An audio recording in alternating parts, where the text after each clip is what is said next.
지난 시간에도 말씀드렸지만 서로 짝을 이루는 시로서 시편 3편은 아침의 기도였고 시편 4편은 저녁의 기도였습니다.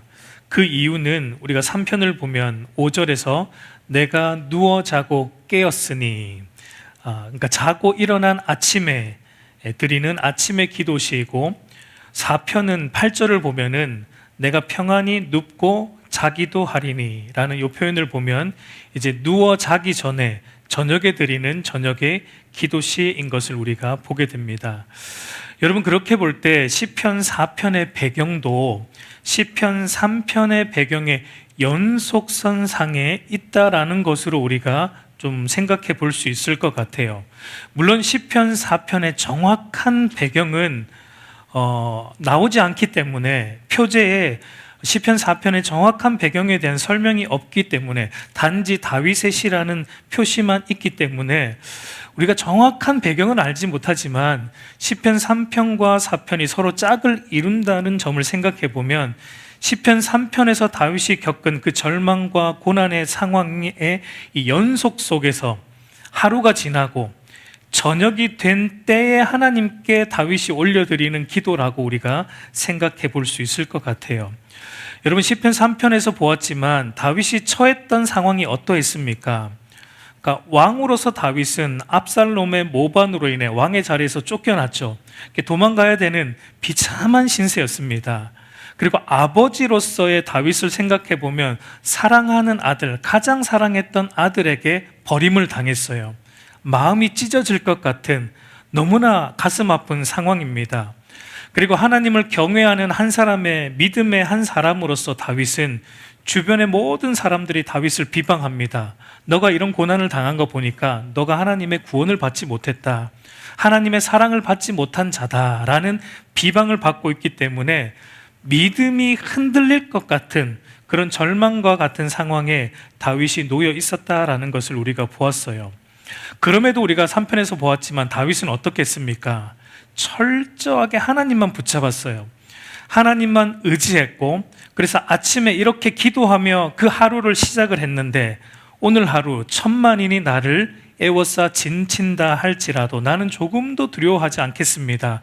왜냐하면 하나님이 나의 방패가 되시고 하나님이 나의 영광이시고 하나님이 나의 머리를 드시기 때문이고, 오늘도 하나님이 일어나사 나의 모든 대적을 꺾으시고 나를 대적으로부터 구원하실 것을 나는 믿고 확신하기 때문입니다 라는 기도로 다윗은 하루를 시작했던 것을 우리가 보았습니다.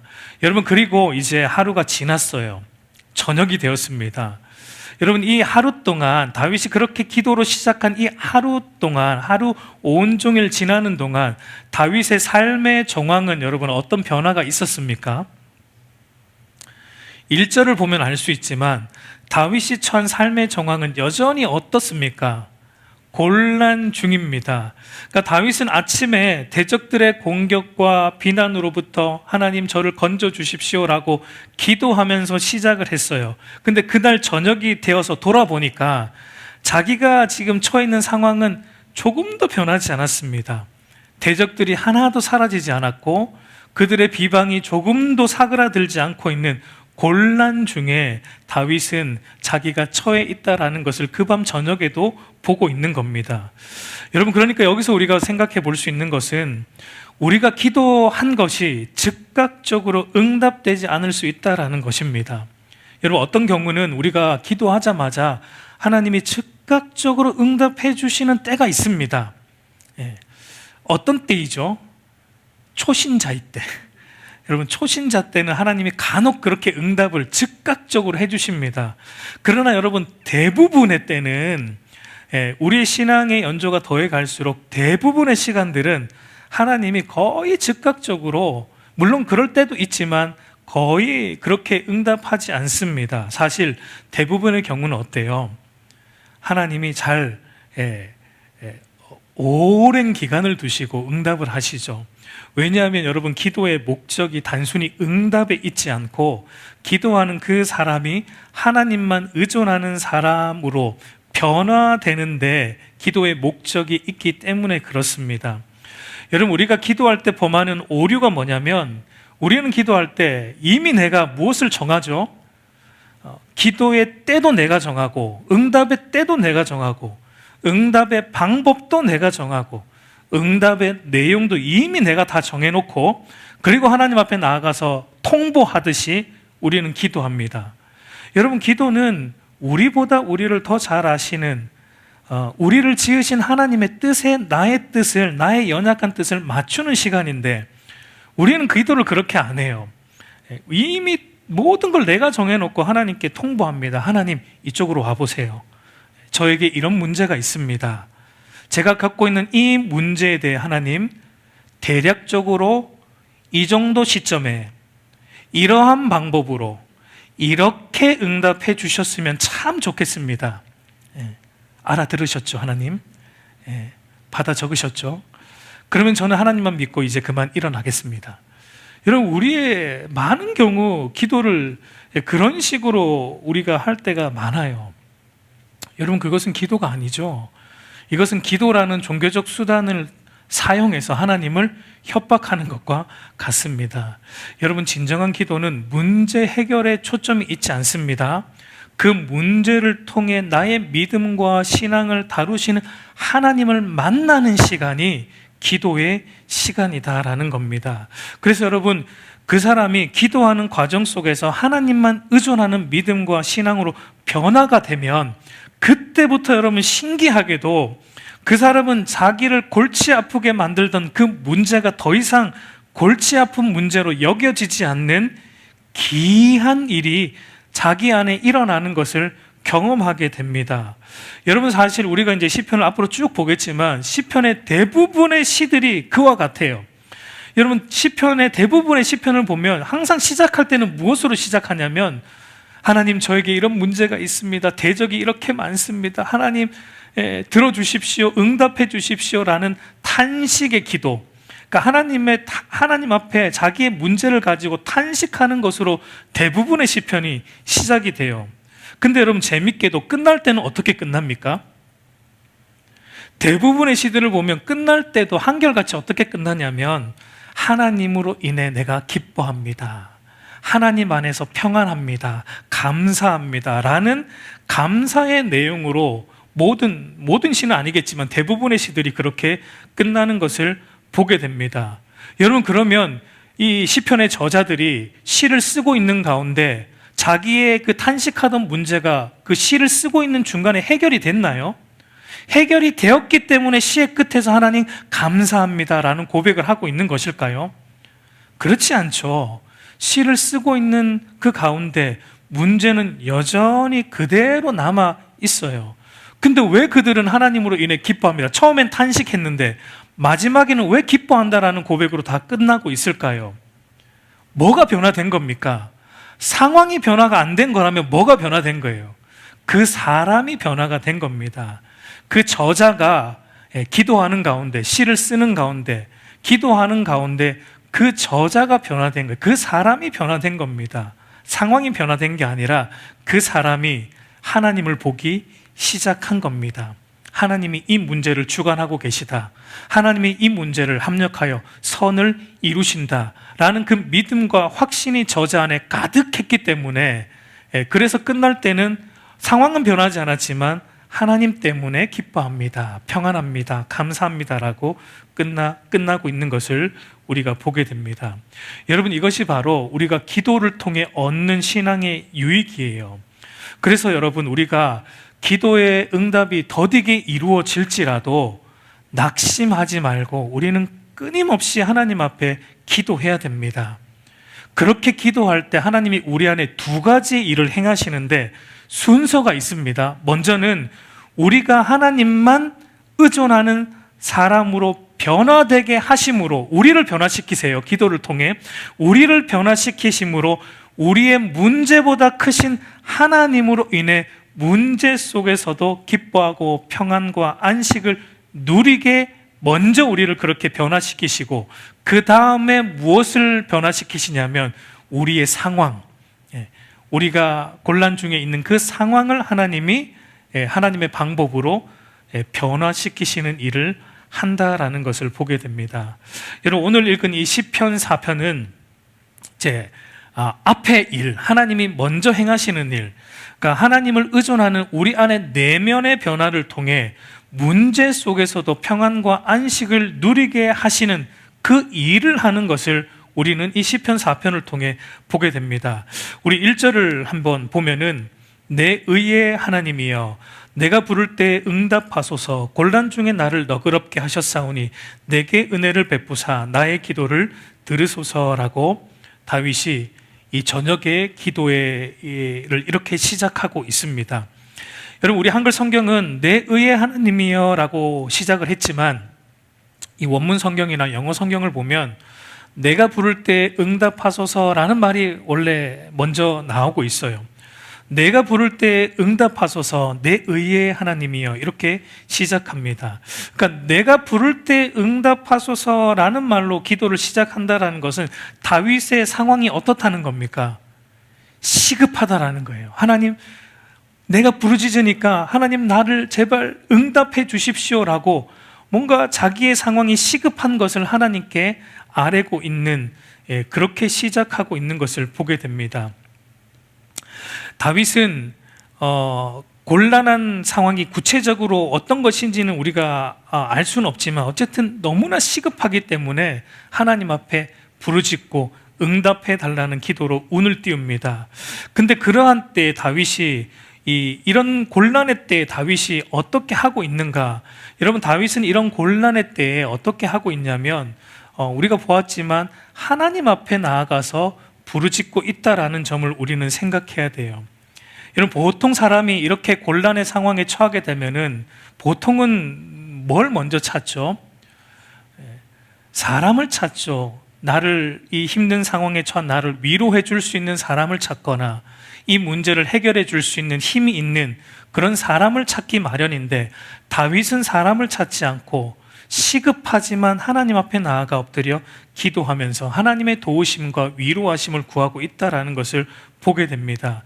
그리고 여러분, 중요한 것은 다윗이 하나님을 찾는데 하나님의 어떠하심에 자기의 이 곤란의 상황을 호소하고 있는가 우리가 볼 필요가 있습니다. 다윗은 자신의 이 곤란한 상황을 가지고 하나님 앞에 나아가서 하나님의 어떠하심에 호소하냐면 1절을 보면 특별히 내 의의 하나님에게 호소하는 것을 보게 돼요. 여러분, 내 의의 하나님이여 라는 말로 자기의 곤란의 상황을 다윗이 기도하고 있는데 내 의의 하나님이여 라는 말은 나를 의롭다 여기시는 하나님, 나를 구원하시는 하나님이라는 의미이죠. 그러니까 여러분, 내 의의 하나님이라는 심정으로 다윗이 기도하는 것을 보면 다윗이 어떤 심정으로 기도하고 있냐면 하나님이 나를 의롭게 여겨 주셨기 때문에, 그 말은 하나님이 나를 구원하여 주셨기 때문에 지금 나의 곤란한 상황, 나의 모든 것을 하나님께서, 나를 의롭다 여기시고 구원해 주신 하나님께서 책임져 주실 것을 하나님 저는 믿습니다 라는 마음으로 하나님께, 그러니까 하나님의 의로운 성품에, 나를 구원하신 하나님의 성품에 호소하고 있는 것을 보게 됩니다. 그래서 여러분, 다윗 못지않게 많은 곤란의 상황을 겪었던 사도 바울도 이런 고백을 했던 것을 보게 되는데 우리 로마서 8장 33절 말씀 한번 같이 읽어보겠습니다. 누가 능히 하나님께서 하나님이시니, 의롭다 하신 이는 하나님이시니 그렇기 때문에 고발할 수 없다. 로마서 8장 37절에서 39절도 한번 같이 보겠습니다. 이 모든 일에 우리를 사랑하시는 이로 말미암아 우리가 넉넉히 이기느니라. 내가 확신하노니 사망이나 생명이나 천사들이나 권세자들이나 현재일이나 장래일이나 능력이나 높음이나 깊음이나 다른 어떤 피조물이라도 우리를 우리 주 그리스도 예수 안에 있는 하나님의 사랑에서 끊을 수 없으리라. 여러분, 바울의 표현을 보세요. 바울이 갖다 쓸 수 있는 모든 표현들은 다 그렇습니다. 사망이나 생명이나 천사들이나 권세자들이나 현재일이나 장래일이나 능력이나 높음이나 깊음이나 다른 어떤 피조물이라도, 그러니까 표현할 수 있는 모든 걸 다 끌어써서 그 어떤 어떤 것도 하나님이 의롭다 하신 그의 백성들을 대적할 수 없고 그들을 하나님의 사랑에서 끊어낼 수 없다라는 것을 확신하면서 하고 있는 것을 우리가 보게 돼요. 그러니까 다윗이 내 의의 하나님이여 라는 이 말 안에는 이 고백이 들어있는 겁니다. 나를 의롭다 하신 하나님이 나를 이렇게 지키시고 그리스도 안에서 나를 붙들고 계시기 때문에 이런 곤란의 상황 중에서도 나는 하나님 앞에 기도합니다. 하나님 앞에 엎드립니다 라고 기도하고 있는 것을 보게 돼요. 여러분, 이렇게 나아갈 때 우리가 무엇을 경험하게 됩니까? 1절을 다시 보면은 곤란 중에 나를 너그럽게 하시는 이 하나님의 은혜를 우리가 경험하게 돼요. 여러분, 여기서 곤란이라는 말이 히브리어로 차르라는 말인데 문자적으로 좁다라는 말입니다. 그리고 너그럽다라는 이 말은 히브리어로 라하브인데 문자적으로는 넓다라는 의미예요. 그러니까 곤란 중에 나를 너그럽게 하셨다라는 것은 지금 내가 처한 상황은 여전히 나를 답답하게 하는 좁은 상황이지만 나를 의롭다 하신 하나님께서 나의 모든 삶을 선하게 인도하신다는 이 믿음과 확신이 내 안에 있음으로 말미암아 좁은 상황 안에 내가 있는데 지금 나는 어떻게 느껴진다는 겁니까? 넓게 느껴진다라는 것을 다윗은 그걸 경험하고 있다. 내가 이걸 경험하고 있다라고 고백하고 있는 겁니다. 여러분, 신앙은 좁은 곳에서도 넓음을 경험하는 거예요. 여러분, 광야에서도 가나안을 경험하는 겁니다. 여러분, 우리가 광야에 있느냐 가나안에 있느냐 이게 중요한 게 아니죠. 뭐가 중요합니까? 광야를 거하든 가나안을 거하든 하나님과 함께 하느냐가 중요한 겁니다. 여러분, 하나님과 함께하는 광야는 가나안이에요. 근데 하나님과 함께하지 않는 가나안은 광야입니다.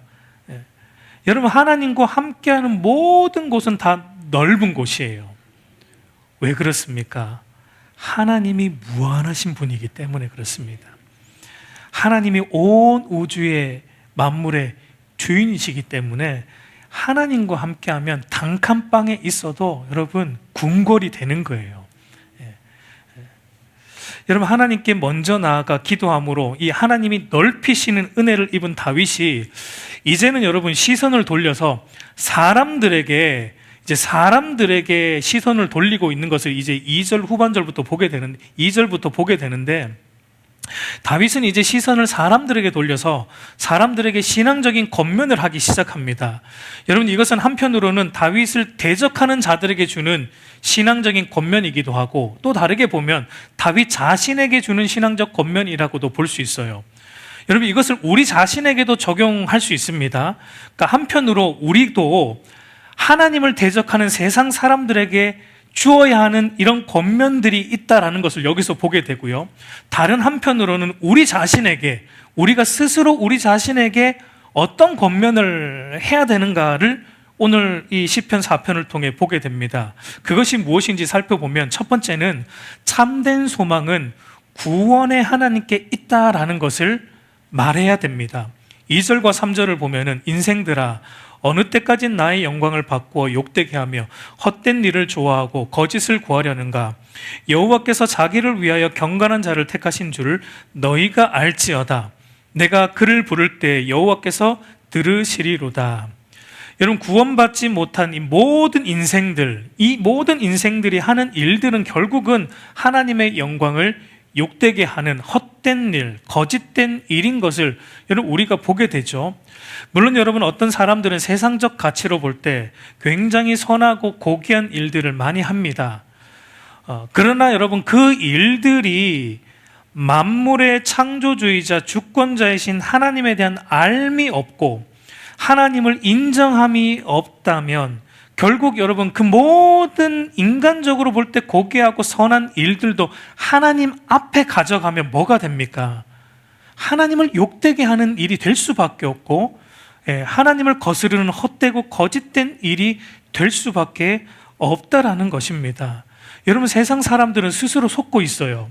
내가 이렇게 고귀한 일을 하고 있기 때문에, 내가 이렇게 선한 일을 하고 있기 때문에, 내가 나름 착하게 살기 때문에 내 인생이 고귀하고 내 인생이 의미가 있다라고 말하지만, 하나님에 대한 인정함이 없는 모든 일들은 헛되고 헛되니 모든 것이 헛되다라는 것을 성경은 우리에게 말해줍니다. 그렇기 때문에 우리는 세상에 대해서, 세상 사람들에게 이걸 알려줘야 돼요. 인생의 소망은 너희들이 행하는 그 고귀한 일, 너희들이 값지다고 말하는 선한 일, 인생의 소망은 그런 데 있지 않다. 인생의 소망은 하나님의 택하심을 받아 하나님으로부터 경건한 자로 인정받는 것에 있다라는 것을 우리는 알려주어야 됩니다. 하나님께서 경건한 자로 인정해 주시는 구원의 은혜를 받지 못한 가운데 하는 모든 것들은 결국 하나님을 욕되게 하는 일이고 헛된 것이고 거짓된 것이다 라는 것을 우리는 세상 사람들에게 알려줘야 돼요. 여러분, 그런 점에서 인간답게 사는 자들은 하나님을 진실로 믿어 그분의 말씀에 순종하는 참된 그리스도인들밖에 없다라고 볼 수 있어요.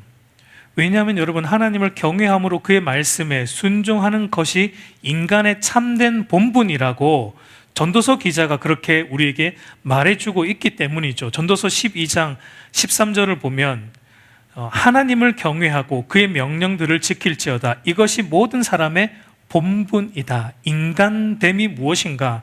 하나님을 경외하고 그의 명령을 지키는 것이 인간으로서 인간되게 살아가는 것이다 라고 전도자가 말하고 있습니다. 그러므로 여러분, 우리는 세상 사람들에게 말해줘야 됩니다. 예수 그리스도를 믿어 하나님과 함께하는 삶만이 인생의 참된 소망이다. 그리고 여러분, 그것을 우리 자신에게도 매일 알려줘야 돼요. 왜냐하면 여러분, 믿는 우리도 잊어버리고 살 때가 많기 때문에 그렇습니다. 믿는 우리도 여러분, 세상 속에서 살다 보면 세속적 가치에 함몰되어서 하나님과 동행하는 삶만이 참된 소망이라는 것을 우리도 수시로 잊을 때가 너무나 많아요. 여러분, 너무 바쁘게 살지 마세요. 바쁘면 잊어버립니다. 세상의 이 흐름에 휩쓸려서 가다 보면 우리도 세상 사람들처럼 살게 돼요. 여러분, 이 시간 날 때마다 이 시편으로 기도를 하세요. 시간 날 때마다 여러분, 여유가 있을 때마다 아침의 기도, 저녁의 기도를 가지고 묵상하시고 기도함으로 기억하십시오. 하나님과 동행하는 삶만이 인생의 참된 소망이다. 이 세상이 우리에게 소망을 주지 않는다. 하나님으로부터 택하심을 받고 그분으로부터 경건한 자라 인정받는 그것만이 인생의 참된 소망이다라는 것을 우리는 우리 자신에게도 날마다 외쳐야 하는 것입니다. 두 번째로 우리가 세상에도 외치고 우리 자신에게도 외쳐야 되는 내용이 무엇이냐면, 하나님을 두려워함으로 범죄하지 말고 돌이켜 회개하라는 말입니다. 4절을 보면 다윗이 이렇게 말하죠. 너희는 떨며 범죄하지 말지어다. 자리에 누워 심중에 말하고 잠잠할지어다. 떨며 범죄하지 말라라는 말은 말 그대로 하나님을 너희가 두려워함으로 범죄하지 말라는 의미이고, 자리에 누워 심중에 말하고 잠잠하라라는 이 말은 깊이 돌아보란 얘기입니다. 보통 여러분, 우리가 자리에 누워서 잠자기 전에 하루를 돌아보잖아요. 그런 거예요.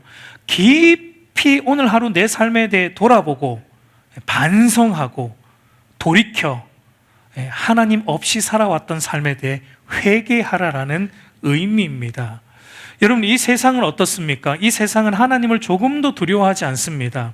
하나님을 두려워하지 않기 때문에 죄를 짓는 것도 서슴지 않죠. 그럼에도 여러분, 우리는 세상 사람들에게 알려줘야 돼요. 너희가 하나님을 두려워해야 된다. 그래서 너희는 범죄하지 말고 돌이켜 회개해야 된다.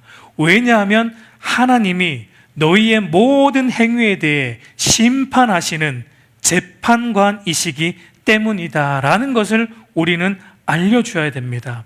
그리고 또 우리 자신에게도 그것을 날마다 알려줘야 돼요. 여러분, 그래서 사도 베드로도 신자들에게 이렇게 권고했습니다. 베드로전서 1장 17절 말씀 우리 한번 같이 읽어보겠습니다. 외모로 보시지 않고 각 사람의 행위대로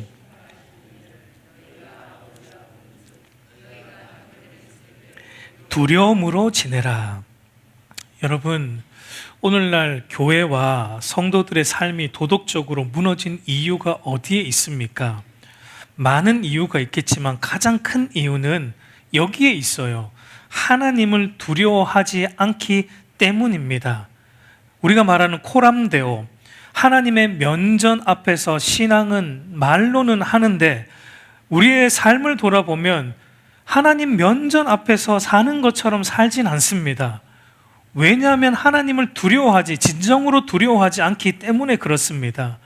여러분, 오늘날 현대교회, 현대 그리스도인들이 잃어버린 것이 바로 이것입니다. 하나님에 대한 경건한 두려움이 사라졌습니다. 여러분, 하나님은 우리에게 언제나 좋은 것으로 주고자 하시는 선하신 아버지이세요. 그러나 동시에 하나님은 어떤 분이십니까? 우리의 죄에 대해서는 엄하게 심판하시는 재판관이시라는 이 사실을 우리도 날마다 여러분 기억해야 돼요. 여러분, 이것을 우리도 기억하며 살 때 우리가 죄의 유혹 앞에서 어떻게 할 수 있냐면 제동을 걸 수 있습니다. 우리가 세상을 살며 수많은 죄의 유혹을 받는데 그때마다 우리의 머릿속에 먼저 떠올려야 하는 것은 심판하시는 하나님, 우리의 행위에 대해 벌하시는 하나님. 물론 하나님이 우리를 벌하신다고 버리지는 않아요. 우리를 구원하신 하나님이니까. 그러나 우리의 죄에 대해서는 진노하시는 하나님에 대한 인식이 우리 안에 있을 때 죄의 유혹 앞에서 우리는 벗어날 수 있습니다. 여러분, 요셉을 보세요. 요셉이 어떻게 했습니까? 요셉이 보디발 그 장군의 아내의 유혹 앞에서 어떻게 했어요? 하나님이 나를 보고 계신데, 하나님이 나를 보고 계시기 때문에 내가 어찌 이 죄악 가운데 거할 수 있는가라고 그 손길을 뿌리치고 도망갔어요. 하나님을 기억하는 사람, 하나님을 두려워하는 사람은 죄의 유혹 앞에서 뿌리칠 수 있는 힘이 우리 안에 성령께서 주시는 것입니다. 근데 왜 우리가 죄에 쉽게 넘어집니까? 그냥 사랑의 하나님만 우리 안에 있는 거예요. 죄에 대해 심판하시고 진노하시는 하나님에 대한 인식이 우리 안에 많지가 않아요. 여러분, 우리가 두려워해야 돼요. 하나님에 대해 두려워함이 우리 안에 있어야 돼요. 그래야지만 죄의 유혹 앞에서 제동을 걸 수 있고 동시에 거룩한 삶, 하나님의 말씀대로 순종하는 삶에는 더 박차를 가할 수 있는 것입니다. 여러분, 세 번째로 우리가 세상 사람들에게도 말해 주어야 되고 우리 자신에게도 말해야 되는 내용이 뭐냐면 하나님을 참되게 예배하라라는 것입니다. 우리 5절 말씀을 한번 볼까요? 5절을 보면 의의 제사를 드리고 여호와를 의지할지어다라고 다윗이 말합니다. 여러분, 의의 제사를 드린다라는 이 말은, 의라는 것은 하나님과의 관계적 용어이기 때문에 의의 제사를 드린다라는 말은 하나님과 바른 관계 안에 있는 제사를 드리라는 얘기입니다. 여러분, 하나님과 바른 관계 안에 있는 제사가 무엇입니까? 그것은 여러분, 하나님을 우리가 경외함으로 그분의 말씀에 순종함으로 나아가는 삶으로 드리는 제사, 예배, 그런 가운데 나오는 예배를 의미하는 겁니다. 여러분, 창세기 4장을 보면 하나님이 아벨의 제사를 받으시고 가인의 제사는 받지 않으시는 장면이 나옵니다. 근데 왜 하나님은 아벨의 제사는 받으시지만 가인의 제사는 받지 않으셨죠? 여러분, 아벨은 무엇으로 제사를 드렸습니까? 양의 첫 새끼와 그 기름으로 제사를 드렸고, 가인은 땅의 소산으로 제사를 드렸는데, 왜 하나님은 아벨의 제사는 받고 가인의 제사는 받지 않으시죠? 재물에 문제가 있습니까? 양이 좀 더 비싸니까 채소보다 고기, 우리 하나님도 고기를 좋아하시는지, 고기를 드렸기 때문에, 양으로 번제를 드렸기 때문에 받으시고 채소로 드렸기 때문에 안 받으시는가? 여러분, 그렇지 않죠. 왜냐하면 여러분, 이때 제사법이 있지도 않았지만 레위기에 보면 제사법에는 양으로 드리는 제사도 있지만 곡식으로 드리는 제사도 있습니다. 하나님은 둘 다 받으세요. 근데 왜 아벨의 제사만 받으시고 가인의 제사는 받지 않으셨습니까? 우리 창세기 4장 4절에서 5절을 보면 이렇게 말하는데, 아벨은 자기도 양의 첫 새끼와 그 기름으로 드렸더니 여호와께서 아벨과 그의 제물은 받으셨으나 가인과 그의 제물은 받지 아니하신지라. 여러분 여기 자세히 보세요. 하나님이 아벨의 제물을 받지 않으셨다, 가인의 제물을 받지 않으셨다 이렇게 말하지 않고 뭐라고 말합니까? 아벨과 그의 제물, 가인과 그의 제물. 제물과 제물 드리는 사람이 여러분 떨어질 수 없습니다. 그러니까 제물에 초점이 있지 않고 제물을 드리는 사람이 어떠한 마음으로 드리는가, 어떠한 믿음으로 드리는가, 어떠한 신앙 고백을 가지고 하나님 앞에 드리는가를 하나님은 보시는 겁니다. 하나님은 중심을 보시는 거예요. 재물을 보시지 않고 하나님 그 사람의 중심을 보시는 겁니다. 아벨은 여러분 어떻게 드렸는가? 아벨은 하나님을 경외함으로, 그리고 그 하나님에 대한 믿음에 합당한 순종의 삶을 살아가는 가운데 진정한 예배를 드렸기 때문에 하나님이 아벨과 그의 제물을 받으셨고, 가인은 머리로는 하나님에 대한 인식이 있었지만 그러나 가인은 믿음에 합당한 순종의 삶이 없었어요. 그는 믿음에 합당한 순종의 삶은 없이 그저 예배의 자리에만 나오는 자, 그저 형식적으로 제물만 드리면 하나님이 받으시는 줄 아는 그런 자였기 때문에 하나님은 가인과 그의 제물은 받지 않으셨다라는 것입니다. 그러니까 여러분, 의의 제사를 드리라라는 말은 바로 이런 겁니다. 우리가 하나님에 대한 온전한 믿음이 있어야 되고 그 믿음에 합당한 순종의 삶이 동반된 가운데 여러분이 이 자리에 나올 때 그게 의의 예배가 되는 겁니다. 이 자리에 나와 앉아 있는 게 예배가 아니에요. 우리가 온전한 믿음도 있어야 되지만 그 믿음에 합당한 순종의 삶이 있는 가운데 하나님 앞에 나오는 것, 그것을 하나님이 요구하고 있는 것이고 그것이 바로 하나님을 의지하는 자의 모습이다라고 다윗은 말하고 있습니다.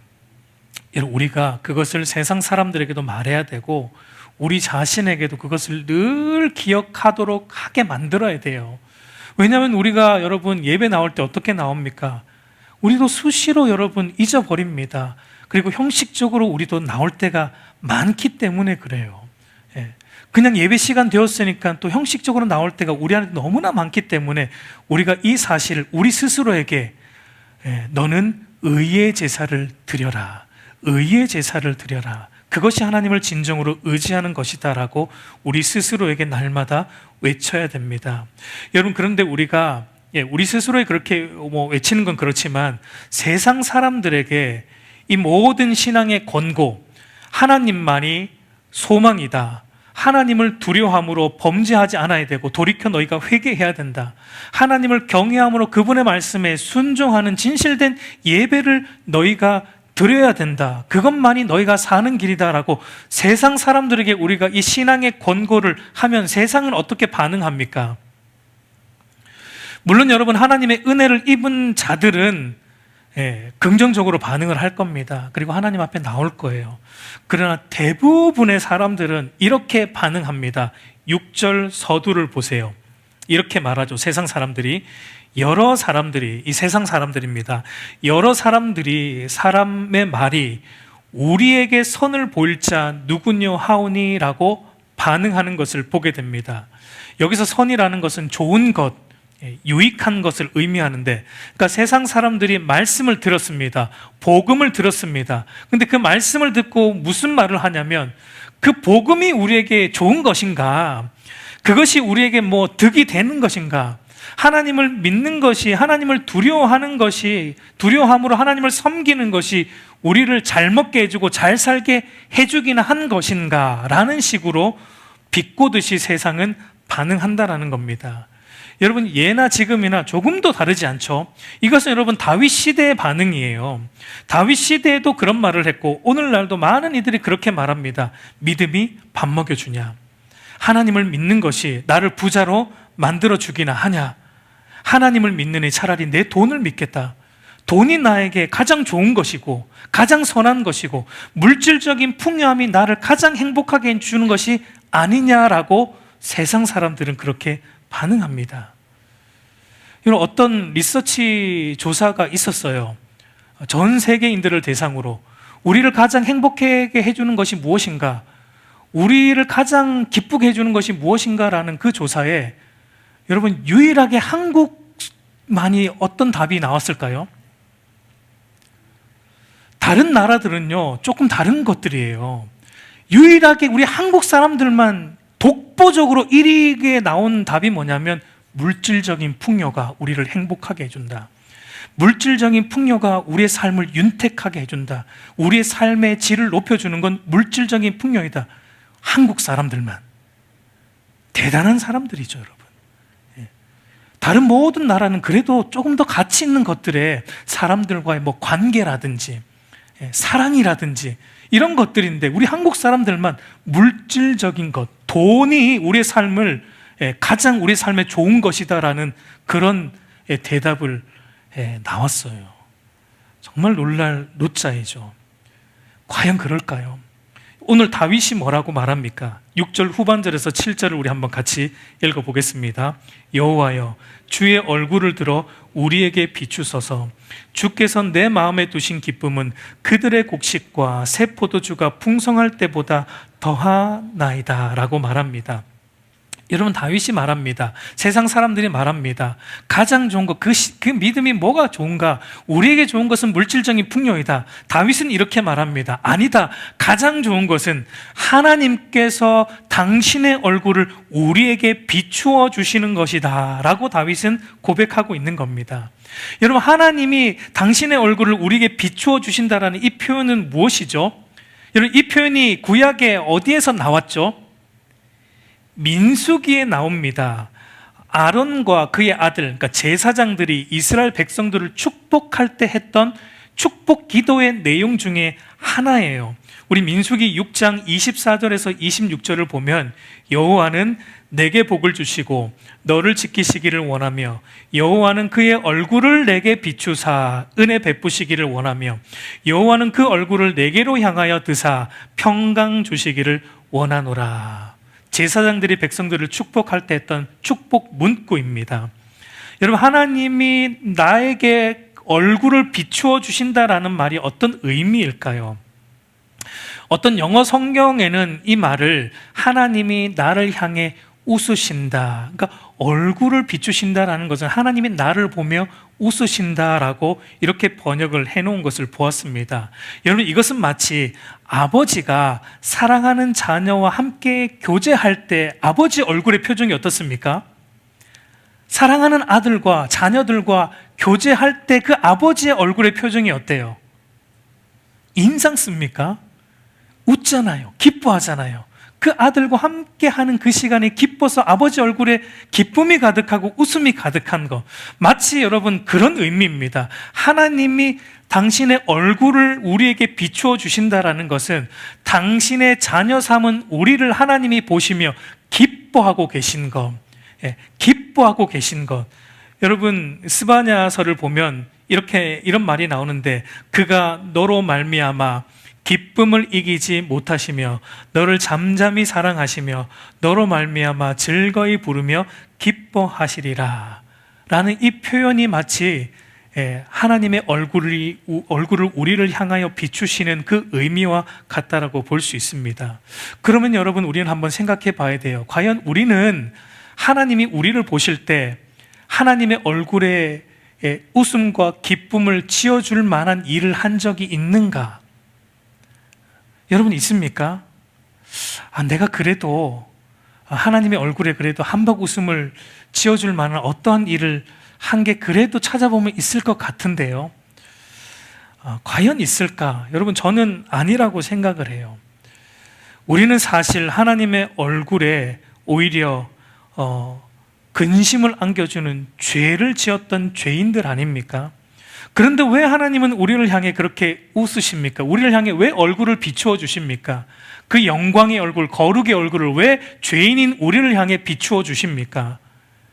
왜냐하면 여러분, 그리스도 안에서 우리를 하나님의 백성 삼아 주셨기 때문에, 그리스도 안에서 우리를 하나님의 거룩한 자녀 삼아 주셨기 때문입니다. 그러니까 여러분, 그리스도 안에서 하나님의 사랑을 받는 자녀가 된 이것이야말로 가장 좋은 것이다라고 다윗은 고백하고 있는 거예요. 새 곡식과 새 포도주의 풍성함보다 좋은 것이 뭐냐면, 그러니까 곡식과 새 포도주의 풍성함은 물질적 풍요이죠. 그러니까 물질적 풍요보다 좋은 것이 뭐냐면, 그리스도 안에서 하나님이 나를 기뻐 받아주시는 하나님과의 이 바른 관계 안에 거하는 것이 가장 좋은 것, 선한 것이다 라고 고백하고 있습니다. 여러분, 오늘 우리도 다윗과 같이 이것이 우리에게 가장 좋은 것이다 라는 것을 고백되고 있습니까? 여러분, 하박국 선지자가 고백하듯이 무화과 나무가 무성하지 않고 포도나무에 열매도 없고 감람나무에 소출도 없고 밭에 먹을 것도 없고 양도 없고 소도 없고, 이 뭐죠? 아무것도 없다는 거잖아요. 근데 여호와로 말미암아 즐거워합니다. 나의 구원의 하나님으로 말미암아 기뻐합니다 라는 이 기쁨, 저와 여러분 안에 여러분 있습니까? 이 기쁨이 무엇인지 우리는 경험하고 있습니까? 여러분, 그래서 이 기쁨, 그리스도 안에서 나를 언제나 기뻐 받아주시는 이 하나님으로 말미암아 기뻐하고 즐거워하는, 어떤 것보다 이것이 나에게 가장 좋은 것으로 와 있는 그 사람은, 여러분, 오늘 하루가 지났어요. 저녁에 잘 때가 되었는데 아무런 우리의 문제가 해결된 게 아무것도 없어도 또 어떻게 할 수 있다라고 다윗은 말합니까? 마지막 8절을 보세요. 우리 한번 마지막 8절 같이 읽겠습니다. 내가 평안히 눕고 자기도 하리니 나를 안전히 살게 하시는 이는 오직 여호와이시니라. 이런 아침에 기도했습니다. 근데 저녁에 됐는데 아무것도 해결된 게 없어요. 근데 여러분, 그 하나님이 나를 붙들고 있다. 그리스도 안에서 나와 관계 맺고 계신 그 하나님이 나와 함께 하신다라는 이것 때문에 이것이 가장 기쁜 것, 이것이 가장 선한 것이다라는 걸 깨달았기 때문에 아무것도 해결된 게 없는 답답한 상황인데, 그 밤에 저자는 다윗은 또 어떻게 한다고요? 나는 또 평안히 잘 수 있다라고 고백하고 있습니다. 왜냐하면 하나님이 나를 안전하게 지키시는 분이기 때문이다라고 말하고 있습니다. 우리 사랑하는 성도 여러분, 이제 말씀을 맺겠습니다. 여러분, 우리가 기도해야 하는 이유가 여기에 있습니다. 여러분, 기도가 때로는 우리가 처한 좁은 상황을 넓은 상황으로 변화시켜 주기도 하지만, 그것보다 여러분, 기도가 유익한 것은 우리의 좁은 마음을 넓혀준다라는 겁니다. 우리가 처한 상황보다는 우리의 좁은 시야를 기도함을 통해 우리가 그 상황을 붙들고 계신 크신 하나님을 보게 하는 자리로 우리를 인도하기 때문에 우리가 기도의 자리를 소홀히 해서는 안 된다라는 것입니다. 여러분, 그리고 그 하나님을 아는 것, 그 하나님 안에 거하는 것, 하나님과 교제하는 것이 세상의 어떤 것보다 더한 기쁨임을 기도함을 통해 우리는 더 깊이 깨닫게 된다라는 것입니다. 여러분, 그 은혜가 저와 여러분에게 있기를 간절히 소망합니다. 저녁마다 여러분, 이 시편 4편으로 또 기도를 드리십시오. 아침에는 시편 3편으로, 저녁에는 시편 3편으로 기도함으로 우리의 모든 삶을 주관하신 하나님으로 인해 늘 평안과 안식에 거할 수 있는 그 은혜가 저와 여러분에게 있기를 우리 주님의 이름으로 축복합니다.